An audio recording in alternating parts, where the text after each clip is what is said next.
이 시간에 하나님이 저희들에게 주시는 말씀은 사도행전 20장 17절부터 38절 말씀입니다. 사도행전 20장 17절로부터 38절 말씀을 우리 같이 합독하도록 하겠습니다.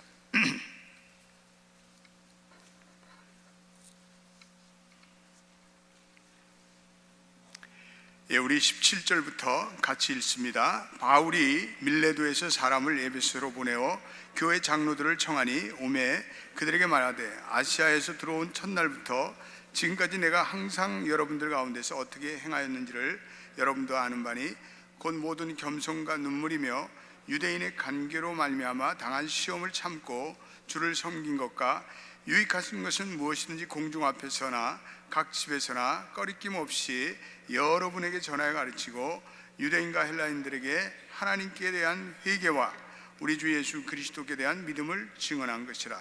보라, 이제 나는 성령이며 예루살렘으로 가는데 거기서 무슨 일을 당할는지 알지 못하노라. 오직 성령이 각성해서 내게 증언하여 결박과 환난이 나를 기다린다 하시나 내가 달려갈 길과 주 예수께 받은 사명 곧 하나님의 은혜의 복음을 증언하는 일을 마치려 하면은 나의 생명조차 조금도 귀한 것으로 여기지 아니하노라. 보라, 내가 여러분 중에 왕래하며 하나님의 나라를 전파하였으나 이제는 여러분이 다 내 얼굴을 다시 보지 못할 줄 아노라. 그러므로 오늘 여러분에게 증언하거니와 모든 사람의 피에 대하여 내가 깨끗하니 이는 내가 꺼리지 않고 하나님의 뜻을 다 여러분에게 전하였습니다. 여러분은 자기를 위하여 또는 온 양떼를 위하여 삼가라. 성령이 그들 가운데 여러분을 감독자로 삼고 하나님이 자기 피로 사신 교회를 보살피게 하셨느니라. 내가 떠나온 후에 사나운 이가 여러분들에게 들어와서 그 양떼를 아끼지 아니하며 또한 여러분들 중에서도 제자들을 끌어 자기를 따르게 하려고 어그러진 말을 하는 사람들이 일어날 줄을 내가 아노라. 그러므로 여러분이 일깨어 내가 3년이나 밤낮 쉬지 않고 눈물로 각 사람을 훈계하던 것을 기억하라. 지금 내가 여러분을 주와 및 그 은혜의 말씀에 부탁하노니 그 말씀이 여러분을 능히 든든히 세우사 거룩하심을 입은 모든 자 가운데 기업이 있게 하시리라. 내가 아무의 은이나 금이나 의복을 탐하지 아니하였고 여러분이 아는 바와 같이 이 손으로 나와 내 동행들이 쓰는 것을 충당하여 범사에 여러분에게 모범을 보여준 바와 같이 수고하여 약한 사람을 돕고 또 주 예수께서 친히 말씀하신 바 주는 것이 받는 것보다 복이 있다 하심을 기억하여야 할지니라. 이 말을 하는 무릎을 꿇고 그 모든 사람들과 함께 기도하니 다 크게 울며 바울의 목을 안고 입을 맞추고 다시 그 얼굴을 보지 못하리라 한 말로 말미암아 더욱 근심하고 배에까지 그를 전송하니라. 바울이 3차 전도여행 때 3년 동안 예배소서에 머물면서 복음을 전하고 이제 모든 선교의 사역을 마무리 짓고 예루살렘을 향해서 이제 3차 모든 선교여행을 마치고 돌아올 차비를 합니다. 그러면서 바울이 그 수많은 난관과 험난한 사역의 여정을 하지만 그가 예배소서의 모든 사역을 마무리합니다. 그리고 이제 예배소 교인들과 굿바이를 하는 거예요. 굿바이를 하면서 이제 비장한 각오를 하고 예루살렘으로 올라갑니다. 근데 예루살렘에 사실 가면은 어려운 일이 많습니다. 선지자 아가보라는 선지자가 당신은 예루살렘에 가면 죽는다, 큰 환난을 당한다 이렇게 만류했지만 그는 예루살렘을 향하여 올라갑니다. 자신과 사역하던 예배소 교인들과 또 교회 장로들과 작별하면서 석별의 눈물을 흘려요. 그래서 주 안에서 하나가 되어서 지나간 3년 동안을 모든 역경을 뚫고 이렇게 교회를 세웠던 신앙의 동지들입니다. 한 분 한 분들이 정말 영적 전쟁의 전우들이에요. 근데 헤어질 때가 다가온 거예요.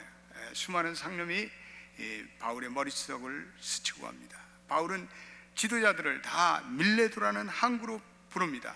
그리고 거기서 고별 설교를 하는 것이 오늘 우리가 읽은 이 본문의 상황입니다. 예배소서의 사역은 한마디로 바울의 소명적 사역의 일환이었습니다.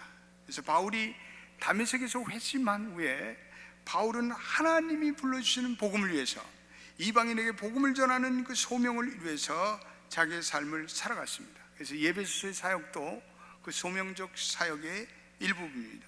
그는 위험과 환난이 기다리는 예루살렘으로 나가면서 그는 이렇게 자기 자신의 심정을 고백합니다. 그것이 23절과 24절인데 우리 한 번만 더 읽어보겠습니다. 아주 바울의 비장한 각오가 담겨져 있습니다. 시작. 오직 성령이 각성해서 내게 증언하여 결박과 환난이 나를 기다린다 하시나 내가 달려갈 길과 주 예수께 받은 사명 곧 하나님의 은혜의 복음을 증언한 일을 마치려 하면은 나의 생명조차 조금도 귀한 것으로 여기지 아니하노라. 아멘. 그래서 오늘 거기에 중요한 말씀이 있는데 여러분들이 펜을 가지고 주 예수께 받은 사명 이런데 줄을 거세요. 주 예수께로부터 받은 사명, 사명이 소명이 되기도 하고, 그래서 바울은 자기의 소명을 주 예수께 받았다 이렇게 얘기합니다. 우리의 소명의 출발점이 어디입니까? 우리의 소명의 출발점은 주님의 부르심이에요. 믿습니까? 그래서 우리가 개인적으로 결단했지만 주님의 부르심이 없이는 우리가 소명적인 삶을 살아갈 수가 없어요. 우리의 모든 부르심의 과정에는 반드시 주님의 부르심과 그리고 주님의 간섭하심이 전제돼요. 그래서 이 하나님의 사역은, 하나님의 사역의 부르심은 반드시 주님이 우리를 불러주셔야 돼요. 그래서 저 자신도 목회자로 소명을 받을 때 주님께서 저를 불러주시는 체험을 했어요. 경험을 했어요. 그래서 주님이 불러주셔야 우리는 소명적인 결단을 할 수가 있어요. 어제도 우리 어느 집사님이 하나님께서 자기를 목회자의 길로 불러주시는 것 같다. 그래서 그 자기의 소명적인 결단에 대해서 저하고 깊은 대화를 나누게 되었습니다. 그분의 결단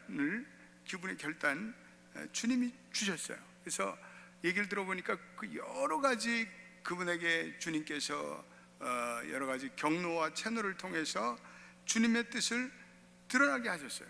그래서 뒤늦은 나이에 아이들을 데리고 신학교를 가겠다는 거예요.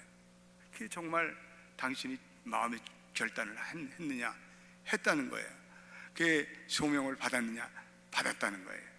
어린 애들을 데리고 이제 버리듯이 누가 월급도 안 줄 텐데 신학교를 가겠느냐? 가겠다는 거예요. 그래서 제가 그러면 그건 당신이 주님으로부터 소명을 받았습니다. 우리 기도합시다. 그래서 제가 그분을 위해서 기도해 주셨습니다. 그분은 주님의 소명적인 부르심에 이제는 응답하기로 결단하신 거예요.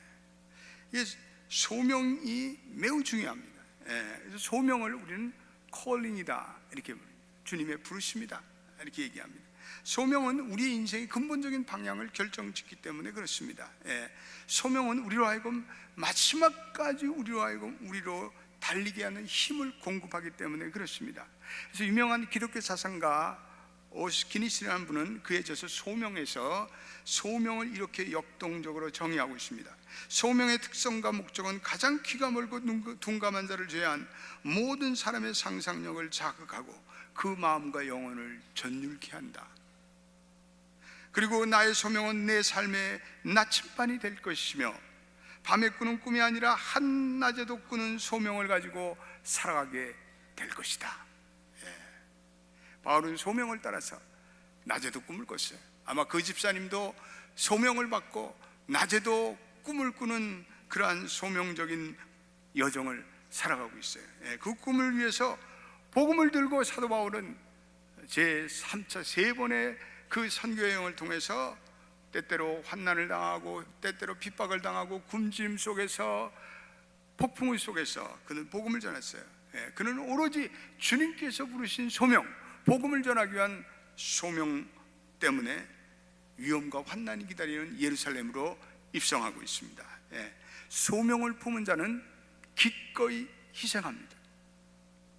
바울은 오늘 3가지로 그가 하나님의 사역을 섬겼음을, 예배소 교회를 섬겼음을 우리에게 환기시켜 주고 있습니다. 19절을 한번 읽어보겠습니다. 19절 말씀, 귀한 말씀입니다. 19절 한번 읽어보겠습니다. 시작. 곧 모든 겸손과 눈물이며 유대인의 관계로 말미암아 당한 시험을 참고 주를 섬긴 것과, 거기에 3가지 중요한 단어가 나옵니다. 첫째로는 겸손, 모든 겸손이라는 단어에 여러분들이 동그라미를 쳐놓으세요. 겸손. 두 번째는 눈물, tears. 세 번째는 시험을 참았다. 시험. 그래서 겸손이라는 것은 높은 데 마음을 두지 않고 낮은 데 처하는 것을 말합니다. 복음을 위해서 마땅히 자기가 누려야 할 어떤 영광이나 권리를 양보하는 것을 얘기해요. 포기하는 것을 얘기해요. 겸손은 비굴함을 의미하는 것이 아니라 자기의 마땅히 누려야 할 권리를 주장하지 않고 복음을 위해서 내려놓는 것을 얘기해요. 기득권을 포기하는 거예요. 바울은 대학자예요. 바울은 명문가정이에요. 바울은 로마 시민권을 가지고 있어요. 바울은 어떤 의미에서 유대인 사회에서 지도자로, 대학자로 출세 가도에 있는 사람이에요. 그런데 바울은 복음을 위해서 그 모든 외적인 기득권을 내려놨다고 말씀하고 있습니다. 그게 겸손. 복음을 위해서 자기가 마땅히 누려야 할 어떤 것들을 내려놓는 것, 이게 바로 겸손이라고 볼 수 있어요. 두 번째, 눈물로 주를 섬겼다. 원어로 보면 이 눈물이라는 것은 tears라고 되어 있어요. 눈물이 복수로 쓰여 있어요. 이 눈물은 바울이 자신의 죄와 부족함 때문에 흘린 눈물만은 아니에요. 이 눈물은 교회 때문에 흘린 눈물이고, 성도 때문에 흘린 눈물이고, 사역 때문에 흘린 눈물이에요. 그를 비방하고 음해하는 자로부터 받았던 고통 때문에 흘린 눈물이에요. 그런데 그 눈물이 교회의 영광이 되고 그리스도의 복음의 영광이 되고 참된 성도로 만드는 아름다운 결정체가 돼요. 오늘 본문의 유대인의 관계로 시험 가운데 주를 섬겼다. 바울이 복음을 전할 때 온갖 유대인들이 바울을 말과 행동으로 괴롭히고 비방하고 중상모략하고 참소해요. 근데 바울이 그 모든 것을 참아내요. 소명의 길을 걸어가는 게 쉬운 게 아니에요. 내가 그 집사님께 당신이 정말 지금 직장에서 돈을 그렇게 많이 받는데 이제는 월급도 없고 당신이 받는 월급의 10분의 1도 못 받을 텐데 그 길을 가려느냐? 가겠대요. 희생할 준비가 돼 있어요. 소명의 길을 걸어갈 때 마음고생도 해요. 여러분, 소명이 없는 자는요 마음고생을 안 하려고 해요. 마음고생을 안 하려 해요. 자기 자존심을 버리지 않으려고 해요. 소명이 없는 자들이에요. 소명이 있는 자들은 내가 좀 마음고생을 해도 주님을 위해서 한다면 그게 뭐가 중요해? 내 알량한 자존심이 뭐가 그렇게 중요하냐고. 우리가 소명의 길을 갈 때 시험도 찾아오고 환난도 찾아오고 고난도 찾아와요. 근데 소명이 그 모든 것을 이기는 원동력이 돼요. 할렐루야. 그래서 바울은 주님께로 받은 소명이 하나님의 은혜의 복음을 전하는 것이다, 이렇게 정의하고 있습니다. 그러면서 바울은 복음의 그 두 가지 기둥을 이렇게 요약하고 있어요. 21절도 뭐라고 얘기하고 있어요. 21절 한번 우리 읽어보겠습니다. 같이 읽어보겠습니다. 시작. 유대인들과 헬라인들에게 하나님에 대한 회개와 우리 주 예수 그리스도께 대한 믿음을 증언한 것이라. 이 바울은요 뭘 정의라면 아주 명확하게 정의해요. 바울은 그러한 능력이 있어요. 그러니까 바울은요 오늘 복음에 대해서 두 가지로 정의를 하고 있는데, 첫째로는 하나님에 대한 회개가 복음의 컨텐츠래요. 두 번째로는 그리스도에 대한 믿음이 복음의 컨텐츠래요. 그래서 복음은 회개와 믿음이에요. 따라서 복음은 회개와 믿음이다. 복음을 정의하면 회개와 믿음이에요. 그래서 회개하고 믿음을 얻는 거예요. 회개는 자기 죄를 뉘우치고 하나님께 돌아가는데, 이 회개라는 동전 뒤쪽에 보면 믿음이 있어요. 그래서 참된 회개는 반드시 그리스도를 향한 믿음이 증진되게 되어 있어요. 참된 회개를 하는 사람은 믿음이 자라게 되어 있어요. 자기의 믿음이 자라지 않는다면 자기 자신에게 물어봐야 돼. 내가 참된 회개를 했는가? 참된 참회를 하고 있는가? 내 자신에게 물어봐야 돼요.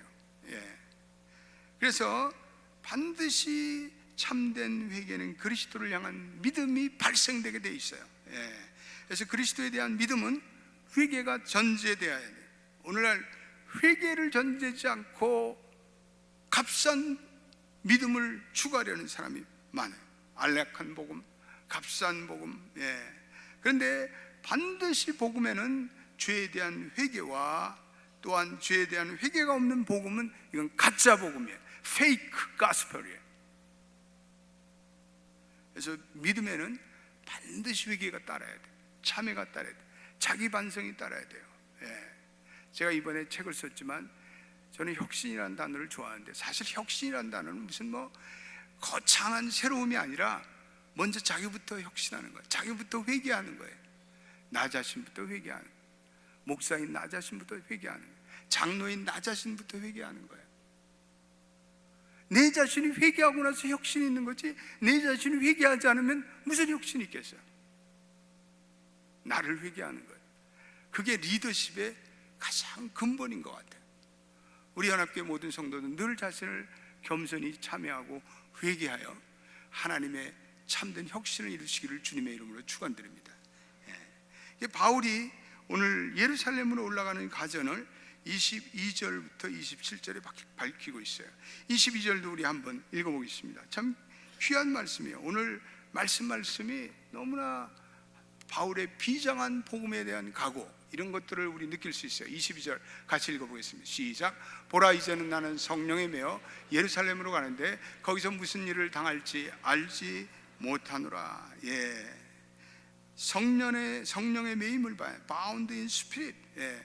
이건 성령에서 성령이 바울을 컴펠링 했다는 거예요. 바울을 이렇게 강력한 충동으로 드라이브 했다는 거죠.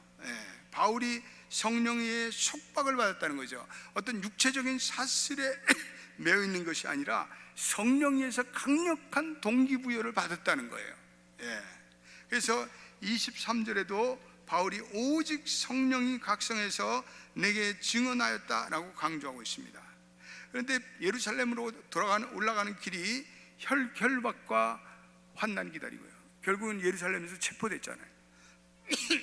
그리고 로마에 가서 재판을 받잖아요.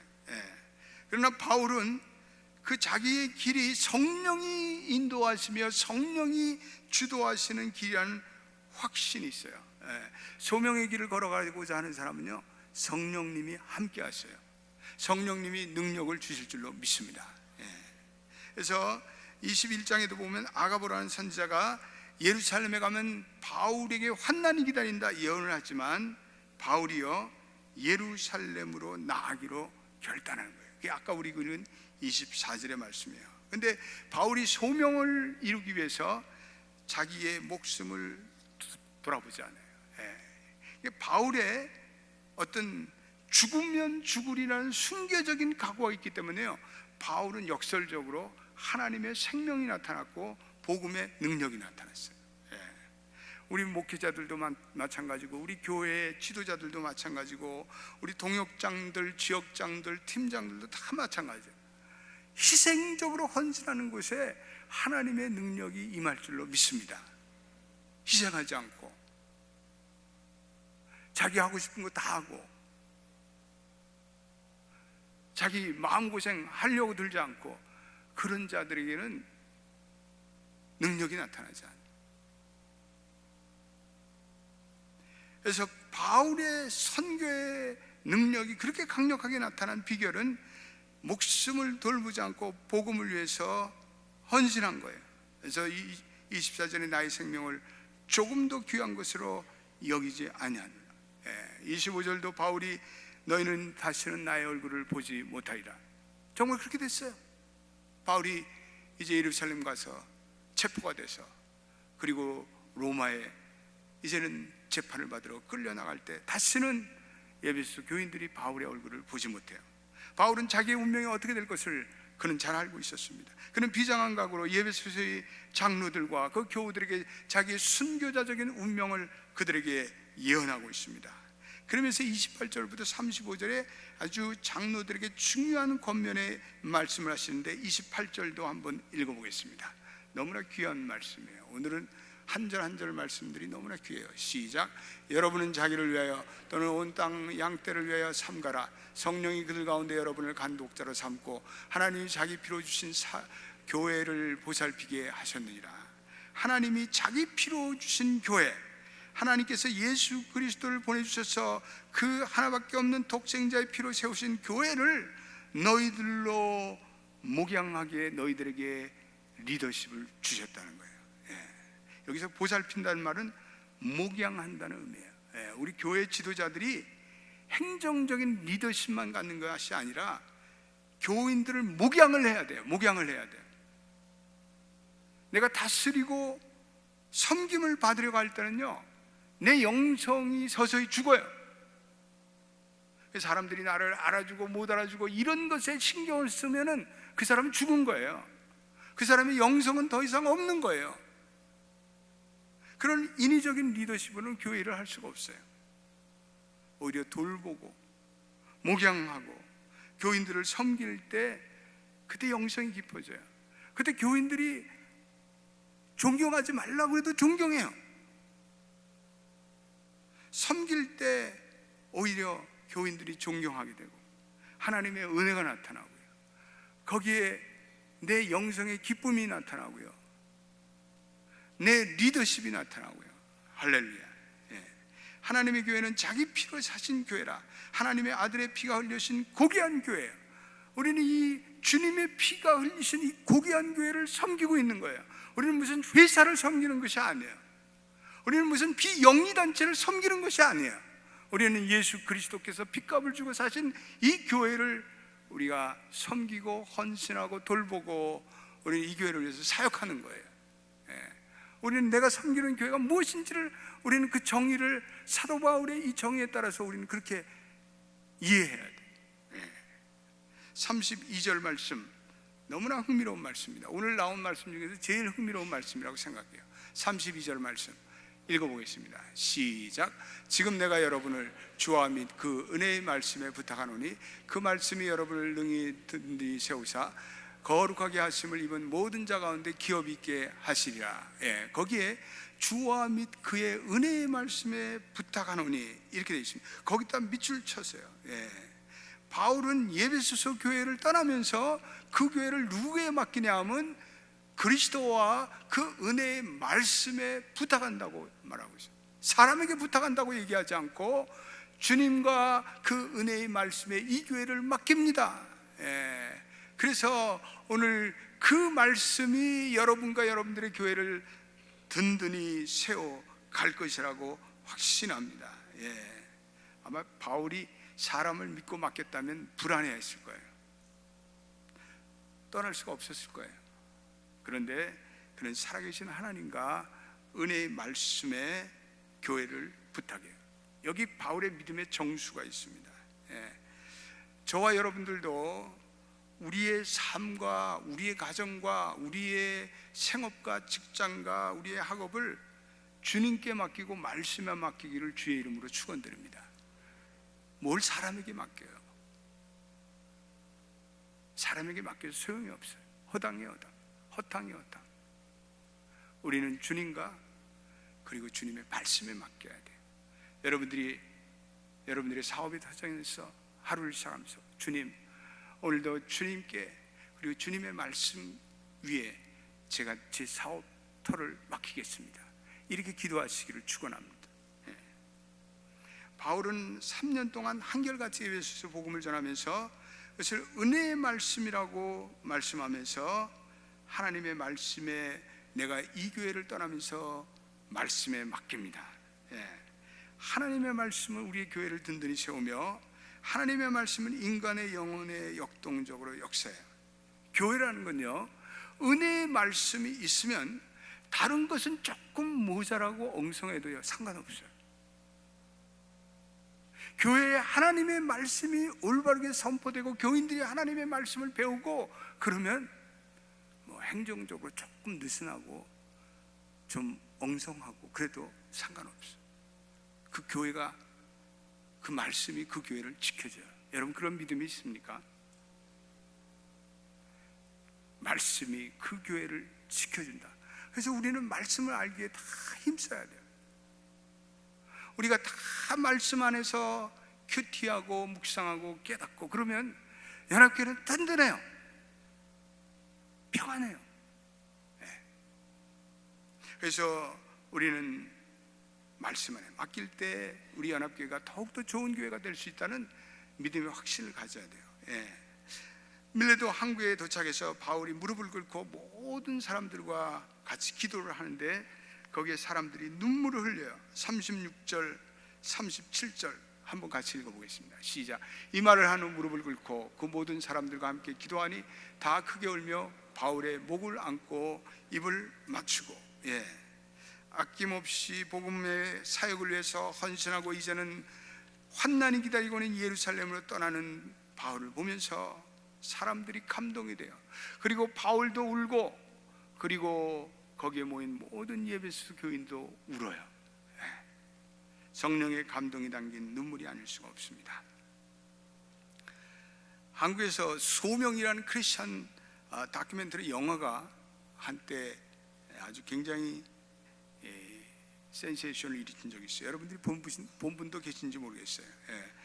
우리 한국 기독교인들이 아주 감동을 많이 받았습니다. 이 영화의 주인공은 강명관 선교사님인데 그분은 원래 외국 고등학교에 교사로 지냈어요. 그래서 월급도 많이 받고 뭐 남부럽지 않게 살아가는 분인데 어느 날 그분에게 하늘의 소명이 임해요. 그래서 그때부터 자기 인생이 변해요. 그래서 그는 주님으로부터 받은 소명 때문에 자기의 모든 편안함을 벗어버리고 아마존 정글로 들어가요. 그래서 아마존 정글에 들어가서 이 세계에서 가장 작은 부족인 바나와라는 부족을 섬겨요. 100명도 안 되는 부족이에요. 그래서 그 부족 사람들은 너무나 가난한 사람들입니다.